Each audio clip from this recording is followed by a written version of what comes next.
মোহন, যেহেতু ভোট গ্রহণ সকাল ৮টা থেকে শুরু হওয়ার কথা, ৮টা বেজে গেছে, ভোট গ্রহণটা ঠিকঠাক সময়ে শুরুটা হলো কিনা, এবং উমামা ফাতেমা, যদি আমি ভুল না করে থাকি, এই ভিপি প্রার্থী এখানে ভোট দেওয়ার কথা রয়েছেন, আমাকে একটু নিশ্চিত করবেন যে উনি আসলে কটা নাগাদ আসতে পারেন বা এখন আসলে পরিবেশটা কেমন? আপনাকে আবারও ধন্যবাদ। সকাল ৮টায় ভোট গ্রহণ শুরু হওয়ার কথা থাকলেও এই কেন্দ্রে কিন্তু ভোট গ্রহণ ৮টায় শুরু করতে পারেনি। যারা দায়িত্বে ছিলেন তাদেরকে আমরা দেখেছি ধৈর্য করতে, কিন্তু এখন পর্যন্ত তারা ভোট গ্রহণ শুরু করতে পারেনি এবং লম্বা লাইন আমরা দেখেছি যে মাত্র লাইনটা শুরু করেছে যেতে, এবং যারা যাচ্ছে তারা আসলে পোলিং এজেন্ট এই মুহূর্তে, এবং ভোটাররা কিন্তু এখনও লাইনে দাঁড়িয়ে আছে। আমি আপনাকে ভূতত্ত্ব বিভাগে বলি যে একদম পুরো রাস্তার এক মাথা থেকে অন্য মাথা পর্যন্ত লাইন ধরেছে শিক্ষার্থীরা ভোট দেওয়ার জন্য, কিন্তু এখনও যেহেতু ভোট গ্রহণ শুরু হচ্ছে না, তাদের মধ্যে কিছুটা বিরক্তির ছাপও কিন্তু রয়েছে। যারা এখানে দায়িত্বে রয়েছেন তাদের সাথে আমরা কথা বলেছিলাম, তারা বলছিলেন যে তাদের যে প্রিপারেশন অর্থাৎ প্রস্তুতি সেটা একটু দেরি হয়ে যাওয়ার কারণে তারা সময় মতো ভোট গ্রহণটা শুরু করতে পারেনি। তারা চেষ্টা করছেন দ্রুত সময়ের মধ্যে শুরু করার, এবং সেই শিক্ষার্থীদেরাও কিন্তু সে তাদের এই বিরক্তির কথা বলছিলেন, কারণ আপনি জানেন যে এক ধরনের গরমের মধ্যেও তারা এসেছেন, এবং নারী শিক্ষার্থী যারা রয়েছে, সুফিয়া কামালের ৪,৪০০ উপরে ভোট, এবং এই ভোটের উপর আসলে অনেকটা নির্ভর করে যে ভিপি বা জিএস এজিএস কারা পাশ করবেন, এই ভোটের একটা গুরুত্ব রয়েছে প্রতি অন্যান্য বছরের সাথে যদি আমরা তুলনা করি। আমরা কয়েকজন শিক্ষার্থীর সাথেও একটু কথা বলতে চাই, তাদের থেকেও জানতে চাই যে সকাল ৮টার আগেই তারা এসেছেন বা ভোট কেন্দ্রে ভোট দিতে, তাদের অভিজ্ঞতা কি, এবং তারা আসলে কতটুকু প্রত্যাশা করছেন বা তাদের এখনকার অবস্থানকে। আমি আপনার সাথে একটু কথা বলি। ৮টায় ভোট হওয়ার কথা, আপনি অনেক সকালে লাইনে এসেছেন, আমি দেখেছি। ভোট গ্রহণ শুরু হলো কিনা, আপনি গিয়েছেন কিনা, এবং ভোটের প্রত্যাশা কীরকম? এখনো শুরু হয়নি কোনো কিছু। আমি এসেছি 7টা 20-এ, তারপর থেকে আমি কিছুক্ষণ পরে লাইনে দাঁড়িয়েছি। এখন আমি প্রত্যাশা করছি খুব অতি দ্রুত সময়ের মধ্যে আমি ভোটদান করতে পারবো। কেমন প্রত্যাশা করছেন, নির্বাচন কেমন হবে এবং আপনারা কেমন প্রার্থী বেছে নিতে চান? আমরা অবশ্যই আশা করব যোগ্য প্রার্থী নির্বাচিত হোক এবং আমাদের ক্যাম্পাসের পরিবেশটা আরও ভালো হোক আগের তুলনায়। ধন্যবাদ। আমরা যদি আরেক প্রার্থীর সাথে একটু কথা বলি, রাকিব, যে আপনার সাথে একটু কথা বলি আপু, যে আপনি ভোট দিতে আসছেন, বলছিলেন যে যোগ্য প্রার্থীকে ভোট দিতে চান। আপনাদের আসলে লিটমাস টেস্ট বা আপনারা কিভাবে নিজেদের যোগ্য প্রার্থী বেছে নিচ্ছেন? আমরা ক্যাম্পাসেও দেখছি যে অনেক ভাই অনেক ভালো কাজ করে।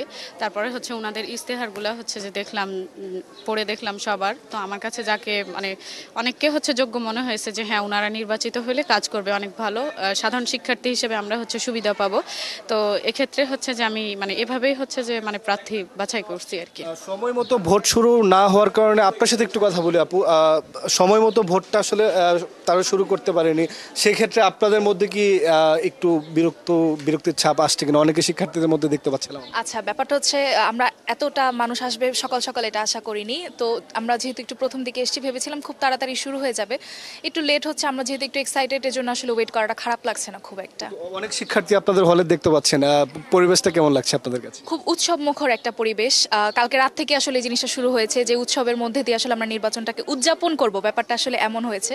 তো খুব ভালো লাগছে আসলে সবাইকে দেখে, সবার পার্টিসিপেশন দেখে। রাকিব, একটি বিষয় জানিয়ে রাখি যে 24 পরবর্তী বাংলাদেশে আসলে এখানে অনেকেই ভোট দিতে আসছেন যারা আগে কখনো ভোট দেয়নি, সেটি জাতীয় নির্বাচন হোক, স্থানীয় নির্বাচন হোক বা ডাকসু।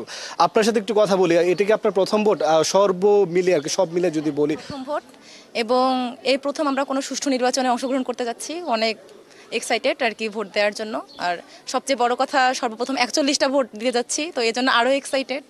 একটা সাধারণ মানুষ হয়তো বা তার পুরো জীবনেও এতগুলো ভোটে সাক্ষী হতে পারে না, সো এক্সাইটেড। 24 পরবর্তী বাংলাদেশে আসলে আপনারা ভোট দিচ্ছেন ডাকসুর, এবং প্রথম নির্বাচন এই সরকারের অধীনে যদি বলি, এই জায়গা থেকে আসলে প্রত্যাশাটা কি সামগ্রিকভাবে? প্রত্যাশা অবশ্যই এটা সুষ্ঠু নির্বাচন অনুষ্ঠিত হবে, এটাই আমাদের প্রত্যাশা। কোনো প্রকার অরাজকতা না হোক, আর সবাই নিজের পছন্দের প্রার্থীকে ভোট দিক, এটাই আসলে প্রত্যাশা।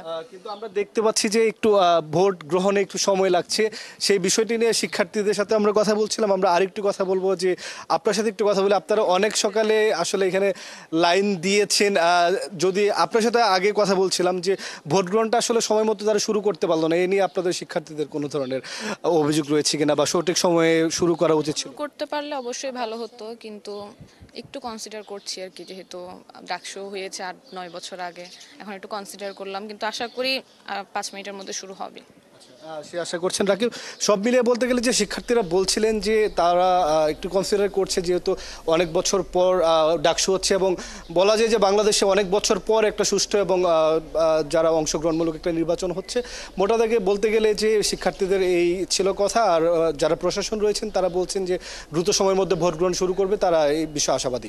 রাকিব, অনেক ধন্যবাদ মোহন। আসলে যে সুষ্ঠু নির্বাচন, উৎসব মুখর পরিবেশে নির্বাচন হচ্ছে, এমন একটা নির্বাচন হয়তো জাতীয় নির্বাচনেও প্রত্যাশা করবেন সবাই। আপনি তো আছেন এখানে, আপনার মাধ্যমে নিশ্চয়ই প্রতিনিয়ত খবরাখবর জানবো, এবং উমামা ফাতেমা তিনি যখন ভোট দিতে আসবেন ভিপি প্রার্থী, সেই সময়টাও নিশ্চয়ই আপনার মাধ্যমে আমরা দেখতে পারবো।